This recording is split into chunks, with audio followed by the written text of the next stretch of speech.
Morning guys! Dito papunta na naman kami kay Mans. Ngayon pupuntahan naman namin ang kapatid namin sa balikat. Itong daanan niya papunta dito. Tingnan niyo yung daan, ipakita niyo mo. Ito ang daanan. Saan ka ba tatawid bro? Ito kasama ko si kapatid Aye. Ano to? Si Raven. Ngayon pupunta kami sa kanila ni Mans para maanohan namin ang kalagayan ni Mans. O dito. Ang hirap pala guys, may ilog. O tingnan mo. Ang ilog dadaan dito. O tingnan mo. Dito naman si Mans nakatira. Pupuntahan namin para malaman namin ang kalagayan. Ito may ilog guys, ipakita mo. Yan ang ilog papunta sa kanila. So magbasa na kita guys. Kasi nakapantalon ako, mahirap ano yun. Para makita natin ang kalagayan ng kapatid natin na pangatlo. Ayan, kasi magkababayan si Aye at si Man, kaya nasamahan ako nila. So dito ipapakita daw natin. Ito may ilog pa pala oh. Oh, may ilog pa. Dito na tayo paakyat. Ang hirap pala ng lugar ni Man. Oh, napakahirap guys ang lugar ni Man. Dito tayo. I-surprise natin si Man. Ito guys, surprise na hindi pa namin nakikita si Man. Ito surprise namin mag-igdi.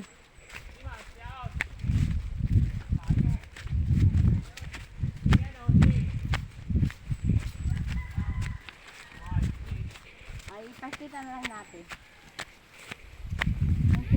Ang interviewon tayo mga anak. O dito, halika dito. Samahan niyo ako sa bahay ni Mans. So, dito. Ito yung akin ni Mans. Bunso, no? Hi, Tos. May ayam. Di ayam. O, dito tayo. Ano si Papa mo? Ipo. Ha? O, ito lang yung mga anak ni Mans. Ito yung bahay ni Mans. Wala daw si Papa nila. Nagano ka mo binansigid? Opo. Ah, nagano sigid. Ito naman yung isa pala yung kasama. Dito pasok tayo. Ito bahay ni Man. So, ito. Tapos ito yata yung kwarto niyo, Bino. Opo. Oh, ito yung kwarto. Ito yung kalagayan ni Mans. Dito siya nagluluto. Anong pangluto nito? Ah? Ano na yung... Tawag yun? Palapa. Kung tawagin. Ito ang pang ano ninda, pang sungo. Kung tawagin. Saan ka mo pinagigib ng tubig? Sa sapa? Hindi po, doon. O, dito tayo sa anak niya, interviewin natin. Ah, ito yung anak niyang panganay. O, ito yung anak niyang panganay. Ilan ba kayo magkapatid? Tatlo lang po. Ah, lakasan mo kayo, hindi magiririnig. Humarap ka doon. Tatlo. So, pangalawa yon. Ano si Papa mo? Nasa sentro po. Nagpapadyak. O, nagpapadyak si Papa ni...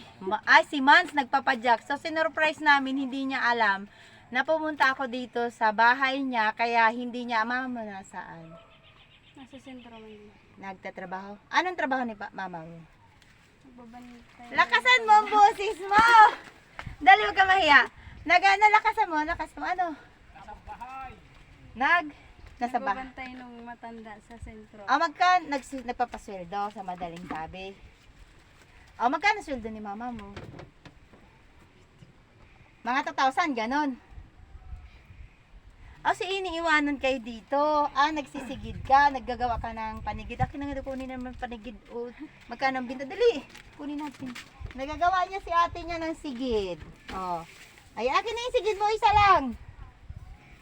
Oo, yan. Sino ang gumawa nito? Si mama. Ah, ibinibinta rin ni mama mo. O, ito, nagagawa sila ng pakita niyo bubong, ni bubong ng palapa. O, tingnan niyo, bubong, ipakita mo guys. Abdong, ang bubong ng palapa nagagamit talaga. Akala ko pang sigid. Parang, ang pambansa talaga na kahoy, parang nyog. Kasi, ang pati sigid nagagamit. O, nag-aaral ka pa, be? Anong year na? 7 po. Ah, 7. So, sino yung lalaki na yon? Si Arat po. Ah, juwa mo? Wala si mama mo? Nagdito ang juwa mo? Dapat pag pumunta ang juwa mo, dito si mama mo. O, diba? Ay, aram na ni mama mo. Aram na pala. O, dito ang paligid nila, guys. O, dito natin, o. Oh, ganda na. Walang na. Kasama namin si Aye. Wala dito si mama niya. O, ito. Tingnan nyo, o. So, ayun. Ito, guys, ipapakita ko sa inyo ang palibot. Ito ang bahay ni Mans. Ngayon, hindi niya alam na nandito kami sa kanila. So, dala-dala ko ang sungon nila, guys. Ito, o. Nandito yung panganay niyang anak. Maganda pati. O. O, di ba yung manok? Hindi alam ng papa nila na pupunta ako dito sa kanila. So, sino dito ang nakahiga? Ikaw? Si mama tsaka si papa. Ah, si mama mo at saka si papa mo. Kayo doon. Anong oras nag-uwi si mama mo? Mga 7 na po. Saka si papa mo din. So, bantayan mo si ate mo. Binabantayan mo si ate mo? Opo. Ayan. Binabantayan niya si ate niya kasi dito nag-ano si ate niya. Sino nagigib ng tubig na yan? Saan ka nagigib sa salog? Ako doon sa balyo. Binubuhat mo ni Be? Ay, yung pala, nagbubuhat sila ng tubig doon sa salog. Saan ka mo naglalaba? Dito ang lutuan nila ni Mans. O, ito na po yung dito natutulog ang magkapatid. Ito na po yung bahay ni Mans. O, di ba nakita nyo na, guys? Itunur ko na kayo sa kapatid kong pangatlo sa balikat. Ito yung anak niyang makulit. Palagi ang kasama. Tapos ito naman yung pangalawa. So ito lang, guys, nagpunta kami dito nang hindi kasi alam ni Mans na surprise kasi pinuntahan ko lahat ng mga kapatid ko sa balikat para malaman ko kung anong kalagayan nila. Gano'n naman talaga bilang panganay na magkapatid sa guardians, kailangan natin tingnan ang kalagayan ng mga kapatid natin sa balikat. Hindi lang po, ayoko kasi na pumunta lang sila doon sa hideout at magmi-meeting kami. Tapos mag community service para malaman ko din ang kalagayan nila. Kasi nag-share din sila sa feeding. Tapos nag-community service, nagawan pa rin giraray nila ng oras na kahit ganito ang makalagay nila. Masaya naman.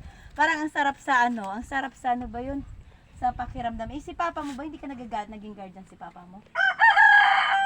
O ikaw, hindi ba? Masaya ka ba naging guardian si papa mo? Magsalita ka, oo, nang ganun ka lang. Ano? Opo. Opo. Ayan, yung mga yung mga anak niya. So, hindi niya alam na nagpunta kami. Kaya hindi nyo nakikita si Mans at saka yung mama niya kasi dalawa sila kasali sa guardians. So, ang nag-ano lang, guys, hindi nila alam pumunta. Kaya ako nagpunta, sinurprise ko sila. Kaya sinamahan naman ako ni Aye, tapos si Raven para malaman namin ang kalagayan ni Mans. Tingnan nyo, guys, yung paligid, ipakita nyo. Ano yung mga kapitbahay nyo? Wala kayong kapitbahay? Yan, isa. Ha? Ay, may tanong ko lang, may kuryente ba kamo dito? Anong ginagamit nyo? Solar lang po to. Solar.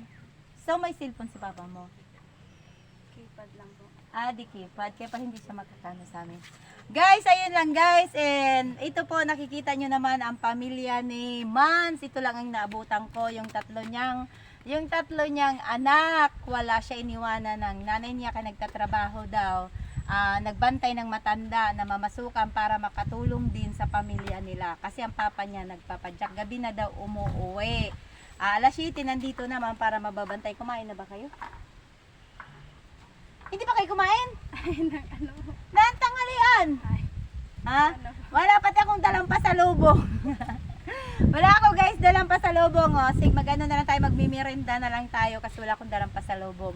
Ayun lang, guys, ang ganda ng palibot nila ni Mans. And God bless you and mabuhay ang pamilya ni Mans. God bless you and bye-bye.